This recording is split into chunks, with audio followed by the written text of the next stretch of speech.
हळद रुसली कुंकू हसले या मालिकेच्या आजच्या भागाचे अपडेट जाणून घेऊया आपल्या आजच्या या व्हिडिओमध्ये. चला तर मग मित्रांनो, अजिबात वेळ वाया न घालवता सुरुवात करूया आपल्या व्हिडिओला.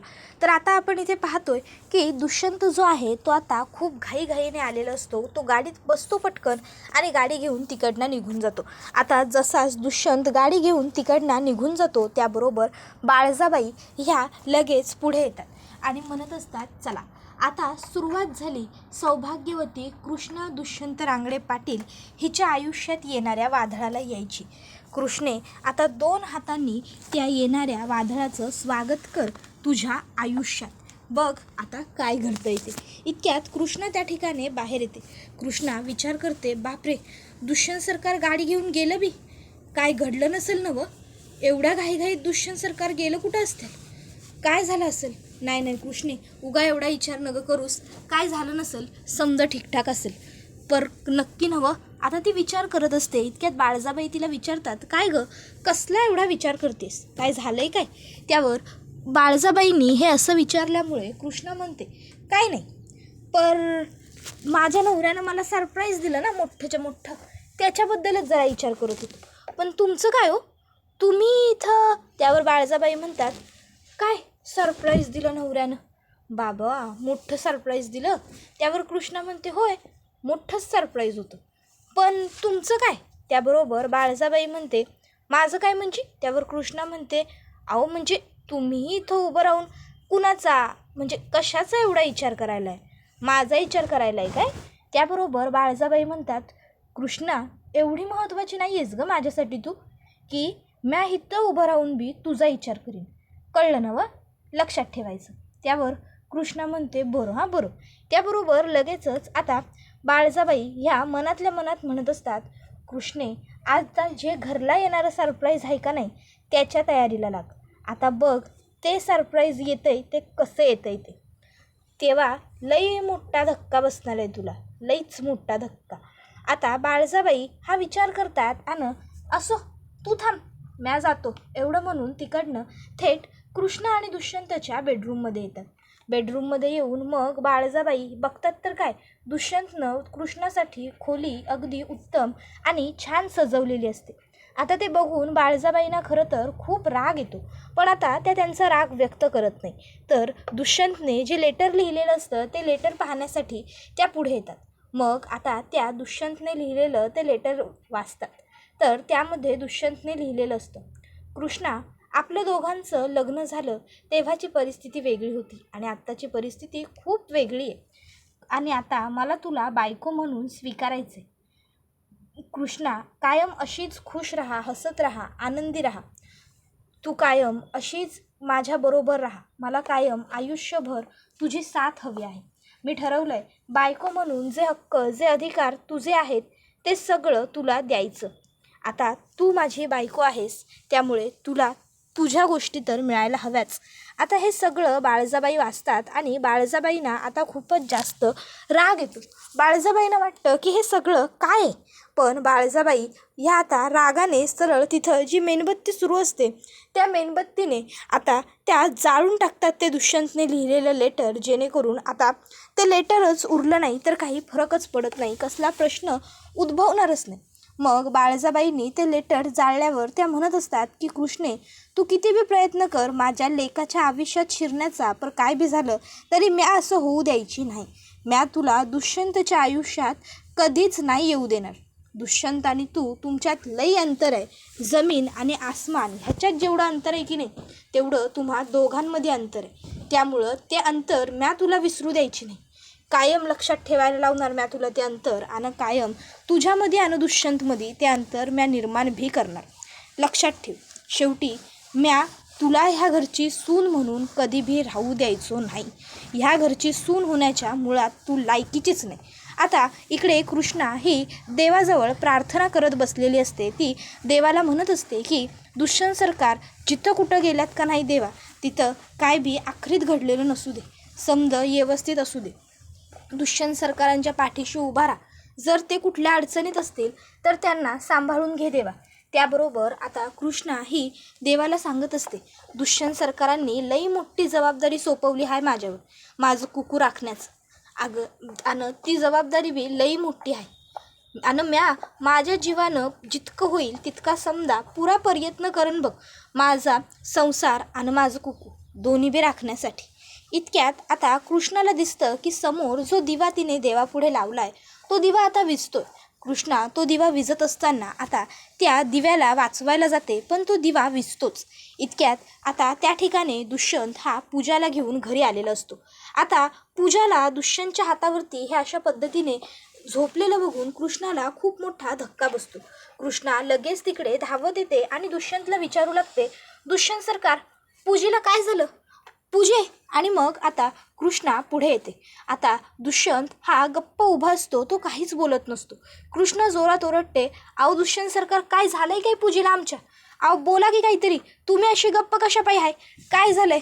अहो बोला ना. त्याबरोबर मग दुष्यंत हा कृष्णाला काही उत्तरं न देता सगळ्यात अगोदर पूजाला बेडरूममध्ये घेऊन जातो. मग आता पूजाला बेडरूममध्ये घेऊन गेल्याच्या नंतर इकडे कृष्णासुद्धा दुष्यंतच्या मागे मागे आलेली असते. कृष्णा आता दुष्यंतला म्हणत असते, दुष्यंत सरकार, अहो काय विचारायलोय म्या, सांगा की मला, काय झालंय माझ्या पूजीला, बोला की. त्याबरोबर दुष्यंत हा अगोदर तिच्या अंगावरती पांघरून टाकतो. कृष्णा पूजाजवळ बसते आणि पूजाचा हात हातात घेते आणि ती पूजाला उठवण्याचा प्रयत्न करत असते. ती म्हणत असते, ए पूजे, ए बाळा उठ की, पूजे, ए पूजे उठ की ग, पूजे काय व्हायला लागलंय? दुष्यंत सरकार, अहो बोला की, माझा जीव टांगणीला लागलाय, काय झालंय पूजीला? दुष्यंत सरकार. इतक्यात त्या ठिकाणी आता बाळजाबाई, मैनावती, आढळराव, गणपत सगळेच जण आलेले असतात, जयकांत वगैरे सगळेच. मग आता सगळेच दुष्यंतला विचारायला लागतात की दुष्यंत, अरे काय चाललंय हे, समज कोण पोरगी आहे ही आणि इथं आरडाओरडा कशापायी करायलाय तुम्ही? त्याबरोबर मग दुष्यंत हा आता उठून उभा राहतो. तर कृष्णा ही पूजाला म्हणत असते, पूजे, ए पूजे, पूजे उठ की. आणि कृष्णा आता पूजाच्या डोक्यावरनं हात फिरवायला लागते. ती पूजाला उठवण्याचा यथासांग खूप प्रयत्न करत असते. तर आता कृष्णा दुष्यंतला सुद्धा विचारते, दुष्यंत सरकार, अहो सांगा की हिला काय झाले, ही अशी अचानक बेशुद्ध कशी काय झाली, काय घडलंय दुष्यंत सरकार, अहो मला बोला की. त्याबरोबर मग आता दुष्यंतच्या तोंडात येतं, आई ही गौतम. इतक्यात त्याच्या लक्षात येतं की नाही, पूजा आहे ही आता. मग दुष्यंत हा बाळजाबाईंना म्हणतो, आई ते ते आता आढळराव पूजाला व्यवस्थित निरखून बघत असतात. तर इकडे बाळजाबाई म्हणतात, दुष्यंत, अरे काय विचारायलोय म्या, कोण आहे पोरगी आणि ही अशी बेशुद्ध का, तू हिला अशी उचलून कशापायी आणलीस आणि थेट तू हिला आपल्या घरी कसा काय घेऊन आलास? काय संबंध ह्या पोरीचा आपल्या घराबरोबर? तू ओळखतो का ह्या पोरीला? दुष्यंत, अरे असा गप्प नको की राहू, तुझ्याबरोबर बोलायला लागलोय ना म्या, मग उत्तर दे की. त्याबरोबर मग दुष्यंत हा आता बाळजाबाईंना सांगू लागतो, आई ही. आणि मग तो हॉस्पिटलमधला घडलेला पहिला प्रसंग सांगतो. तो म्हणतो, डॉक्टरांनी मला सांगितलं की ह्यांनी आत्महत्या करण्याचा प्रयत्न केला होता. गावाच्या वेशीबाहेर 2 माणसांना पडलेल्या बेशुद्ध अवस्थेत सापडल्या, म्हणून त्या माणसांनी ह्यांना आणून इथे रुग्णालयात ॲडमिट केलं. दुष्यंतने विचारलं की मग हिची तब्येत आता कशी आहे?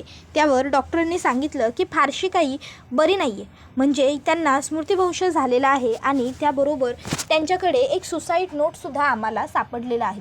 मग दुष्यंत ते सुसाईड नोट वाचतो. तर त्यामध्ये लिहिलेलं असतं, माझ्या आयुष्यात आता मुळात जगण्यासारखं काही उरलेलंच नाही आहे, मुळात माझं आयुष्यच उरलेलं नाही आहे. ज्या व्यक्तीला मी माझं आयुष्य मानायचे, समजायचे, ती व्यक्तीच आता माझ्या आयुष्यातून निघून गेली. त्यामुळे आता माझ्या जगण्याला ना काही अर्थ आहे, ना जगण्याची मला काही गरज आहे.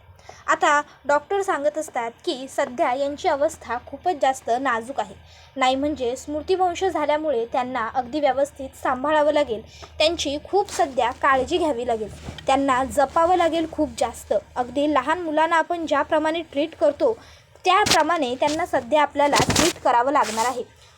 त्याबरोबर दुष्यंत म्हणतो, ठीक आहे डॉक्टर, काळजी घेऊ आपण तिची, पण ती बरी तर होईल ना? त्यावर मग डॉक्टर सांगतात की हो, बरी होईल, पण त्यासाठी आपल्याला खूप जास्त कष्ट करावे लागणार आहेत, खूप जास्त एफर्ट्स द्यावे लागणार आहेत, तेव्हा ती बरी होईल. त्याबरोबर मग दुष्यंत म्हणतो की ठीक आहे डॉक्टर, हिला हॉस्पिटलला किती दिवस ठेवावं लागेल? त्यावर डॉक्टर सांगतात की तिला आता हॉस्पिटलला ठेवण्याची मुळात गरजच नाही आहे, तुम्ही आता तिला घरी घेऊन जाऊ शकता. उलट घरी घेऊन जाल तितक्या लवकर तिला बरं होईल वाटेल, रिकवर व्हायला मदत होईल, कारण घरचं एन्व्हायरमेंट हे तिच्यासाठी चांगलं आहे. त्याबरोबर मग पूजा शुद्धीवर आली. फ्रेंड ती दुष्यंतला करू लागली आणि नंतरनं पुन्हा ती बेशुद्ध होऊन गेली. त्याबरोबर बाळजाबाई म्हणतात, अरे ते सगळं ठीक आहे की दुष्यंत, नाही तू हिला घरी आणलंस माणुसकी म्हणून, ते बरं केलंस, पण अरे तू हिला घरी कशापायी आणलंस? तू हिला घरी आणण्याऐवजी तिच्या घरी न्यायला हवं होतंस ना, आपल्या घरी का आणलंस तू तिला? त्याबरोबर मग दुष्यंत हा बाळजाबाईंना म्हणतो, अगं आई पर्याय नव्हता. त्याबरोबर आता बाळजाबाई म्हणतात, पर्याय नव्हता म्हणजे असं कशापायी बोलायलंस? मग दुष्यंत हा बाळजाबाईंना सांगू लागतो की काय घडलं. बाळजाबाई ह्या आता म्हणतात, अरे बोल की दुष्यंत. मग दुष्यंत सांगतो, आई अगं मी नेलं होतं तिला तिच्या घरी, पण जेव्हा मी तिच्या घरी पोहोचलो तेव्हा गाडी घेऊन गेल्यावर तिची आई म्हणायला लागली काय होतं हिला, काय होतं?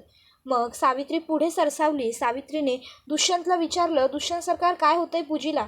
पूजीने डोळं का मिटले? दुष्यंत सरकार तुम्ही हिला उचलून कशापायी आणलं? आणि मग बघता बघता त्यावेळी पूजाचे डोळे उघडतच नव्हते. त्यावेळी तिची आई खूपच जास्त घाबरली, भेदरून गेली, भीती वाटली तिला. आणि मग त्यावेळी तिने म्हणजे त्याबरोबर कृष्णा म्हणते, दुष्यंत सरकार तुम्ही पूजीला घरला आणलं तेच लय बरं केलं बघा, माझी बहीण बरी होईल ना दुष्यंत सरकार? त्यावर दुष्यंत म्हणतो, हो बरी होईल, पण बरं करण्यासाठी आपल्याला तिची खूप जास्त काळजी घ्यावी लागेल, सांभाळावं लागेल, तिला जपावं लागेल. मग पुढे बाळजाबाई म्हणतात, अरे आधी मला सांग तिची आई काय म्हणली? त्याबरोबर दुष्यंत सांगायला लागतो की तिची आई जेव्हा मी तिला घरी घेऊन गेलो तेव्हा खूप जास्त घाबरली, भेदरली की माझ्या मुलीला नक्की झालं आहे काय, तिला असं उचलून का आणलं वगैरे. पहिलं तर त्यांनी मला हे विचारलं, मग जेव्हा मी त्यांना सांगितलं की तिने आत्महत्या करण्याचा प्रयत्न केलेला आहे तेव्हा हे ऐकून तिच्या आईलासुद्धा खूप मोठा धक्का बसला होता. तिची आईसुद्धा म्हणजे खूपच रडत होती, आक्रोश करत होती की का म्हणजे माझ्या पोरीने हे सगळं केलं, काय गरज होती माझ्या लेकीला, माझ्या बाळाला हे सगळं करण्याची? त्या पोराचं कधी चांगलं होणार नाही, वाटोळं होईल त्याचं, त्याला कधी चांगलं आयुष्य लाभणार नाही, त्याला सुख मिळणार नाही, त्याला समाधान मिळणार नाही. माझ्या सोन्यासारख्या लेकराला त्यानं हे करण्यासाठी भाग पडलं, माझ्या पोरीनं मनापासून प्रेम केलं आणि त्या पोरानं माझ्या पोरीला फसवलं म्हणून माझ्या पोरीवर ही येळ आली असणार वगैरे वगैरे. आता सावित्री सगळं बडबडत असते. आता सावित्रीला तर काय खरं ते सगळं माहिती आहे, पण मुद्दामून आता सावित्री ड्रामा क्रिएट करत असते, सीन क्रिएट करत असते. तर पुढे जाऊन आता ती दुष्यंतला म्हणत असते, दुष्यंत सरकार, अहो दुष्यंत सरकार, ही तर माझी पोर बरी होईल कशी? ती काय म्हणाले डॉक्टर, बरी होईल ना मग माझी पोर? हां बरी होईल ना मग? बोला की दुष्यंत सरकार. त्यावर दुष्यंत म्हणतो, हो होईल बरी, आपल्याला तिला सांभाळावं लागेल, तिची काळजी घ्यावी लागेल, काळजी घेतली आपण व्यवस्थित तिचं ट्रीटमेंट केली की मग ती बरी होईल, काळजी करण्यासारखं काही नाही आहे, म्हणजे ती होईल बरी. त्याबरोबर बाळजाबाई ह्या म्हणतात, मग पुढं? त्यावर दुष्यंत सांगू लागतो, मग तिची आई म्हणायला लागली की कशी बरी होईल, कसं बरं वाटेल माझ्या लेकराला? बरं वाटणं शक्यच नाही, कारण अहो माझ्याकडं इथं काही बी नाही तिचं दवापाणी करायला, मी तिचं दवापाणी कुठनं करू, कसा करू वगैरे वगैरे सावित्री म्हणायला लागली. ते सगळं काही आता दुष्यंत हा सांगत असतो. मग त्यानंतर पूजा शुद्धीवर आली आणि पूजा घाबरली सावित्रीला बघून. ती म्हणायला लागली, फ्रेंड ही कोण आहे बाई, आणि ही माझ्याजवळ काय करते? फ्रेंड ही अशी का रडते? फ्रेंड मला भीती वाटते खूप, ही बाई कोण आहे आणि ही अशी का वागते फ्रेंड? त्यावेळी दुष्यंतने तिला सांगितलं, हो हो हो मी सांगतो तुला, पण तू जरा शांत हो, हां शांत हो. आणि बघता बघता पुन्हा पूजा बेशुद्ध झाली. त्यावेळी सावित्री म्हणत होती की आता मी काय करू, माझी पोर कशी बरी व्हायची? दुष्यंत सरकार काय होऊन बसलं हे समज, आता मी काय करू, मी कसं माझ्या लेकराला बरं करू, मला काय बी सुचना झाले. दुष्यंत सरकार कसं व्हायचं माझं? त्याबरोबर दुष्यंत म्हणतो, हे बघा तुम्ही पहिल्या तर जरा शांत व्हा, शांतपणे आपण विचार करू या सगळ्यावर, सगळं व्यवस्थित होईल, पूजा बरी होईल. त्यावर सावित्री म्हणत असते, अहो कशी बरी होईल ती, इथं तिला काय बी कळत नाही आहे, तिला म्या तिची आई आहे हे बी आठवत नाही आहे, मग तिला बरं कसं वाटायचं? दुष्यंत सरकार म्या काय करू, माझ्याजवळ तर एवढा पैका बी नाही, म्या कुठनं एवढा पैका आणू, कसा खर्च करू, कशी माझ्या लेकीला बरं करू? दुष्यंत सरकार त्यापेक्षा तुम्ही एक काम करा, तुम्ही पूजीला घेऊन तुमच्या घरला जावा. त्यावर दुष्यंत म्हणतो, काय? त्यावर सावित्री सांगते, होय हो हो तुम्ही पूजीला घेऊन का नाही तुमच्या घरला जावा, तिकडं माझी कृष्णी आहे, माझी कृष्णी माझ्या पूजीला टाकणार नाही. अहो माझ्या कृष्णीचा माझ्या पूजीवर लई जीव आहे बघा, माझी कृष्णी तिच्या बहिणीला चांगलं सांभाळेल आणि बरं बी करेल. हां, मला खात्री आहे ना माझ्या कृष्णीवर. अहो, जर ती तुमच्यासाठी जीव धोक्यात घालून तुम्हासनी वाचवू शकते तर ती तिच्या बहिणीसाठी तर नक्कीच करू शकते. तुम्ही पूजीला घेऊन घरला जावा. तिथं कृष्णी आहे, कृष्णी बघल. हो पूजीला, मी तुमच्या पाया पडतो. हवं तर दुष्यंत सरकार, मी तुमच्यासमोर हात जोडतो, पदर पसरतो. तुम्ही सांगाल ते मी करतो. पण माझ्या पूजीला बरं करायचं आहे, तेव्हा मला तुमच्या मदतीची गरज आहे. दुष्यंत सरकार, तुम्ही पूजीला घेऊन घरला जावा पूजीला घेऊन. त्यावर दुष्यंत म्हणतो, बरं ठीक आहे, प्लीज तुम्ही असे हात वगैरे जोडू नका. तुम्ही म्हणताय तर मी घेऊन जातो तिला घरी. त्यावेळी बाळजाबाई आता दुष्यंतला म्हणतात, अरे दुष्यंत, तू तिला घरला आणलंस बाळा, ते चांगलं केलंस, माणुसकी जपलीस तू. पण अरे आपण हिला असं आपल्या घरात नाही ठेवून घेऊ शकत. अरे तरणी वांड पोरगी आहे ती. आपण जर तिला घरला ठेवून घेतली तर या गोष्टीची बाहेर चर्चा नाही का होणार. अरे आपण असं नाही करू शकत. आपण तिला आपल्या घरात असं नाही ठेवून घेऊ शकत. कळत कसं नाही आहे बाळा तुला? असं नसतं रे. सगळी लोक आपल्यासारखा विचार नाही करत. त्यावर कृष्णा लगेचच बाळजाबाईंना म्हणते, अहो बाळजाबाई, असं काय म्हणायला? कुणाला पण आपण घरात नाही घेऊ शकत म्हणजे? अहो ती भन आहे माझी, धाकली भन, पूजी आहे ती माझ्यासाठी माझी. आणि तुम्ही असं कसं म्हणू शकता? माझ्या बहिणीला म्या नाही तर कोण सांभाळणार आता? अहो तिला म्या आधार देऊ शकतो ना. आणि ती तिच्या बहिणीच्या घरात तर नक्कीच राहू शकते की. असं कसं म्हणताय तुम्ही का ती इथं नाही राहू शकत म्हणून?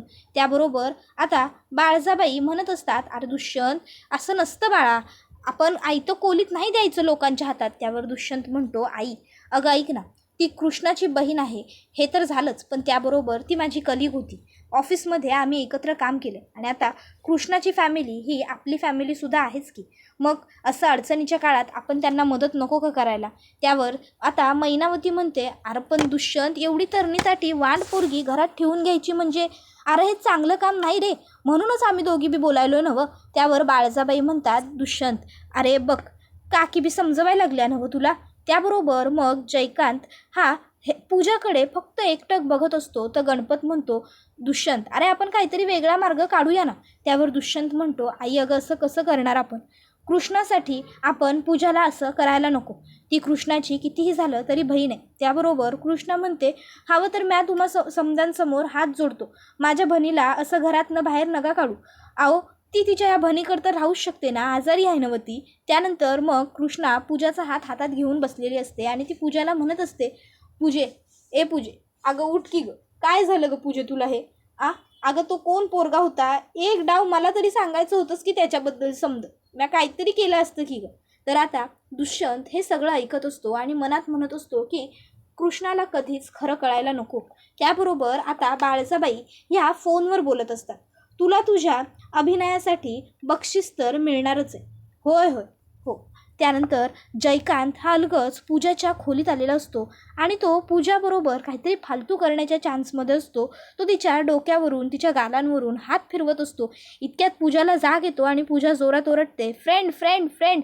आता पूजाचा हा आवाज दुष्यंत आणि कृष्णापर्यंत पोहोचतो. जयकांत घाबरतो. जयकांत पूजाला गप गप असं बोटाने खुणवत असतो, पण पूजा गप्प राहत नसते. त्याबरोबर हा व्हिडिओ इथेच संपतो. व्हिडिओ आवडला असेल तर व्हिडिओला लाईक करा. चॅनलवर नवीन असाल तर चॅनलला सबस्क्राईब करा आणि बेल आयकॉन जाईल आणि सर्व व्हिडिओंचा आनंद हा उत्तम पद्धतीने घेता येईल.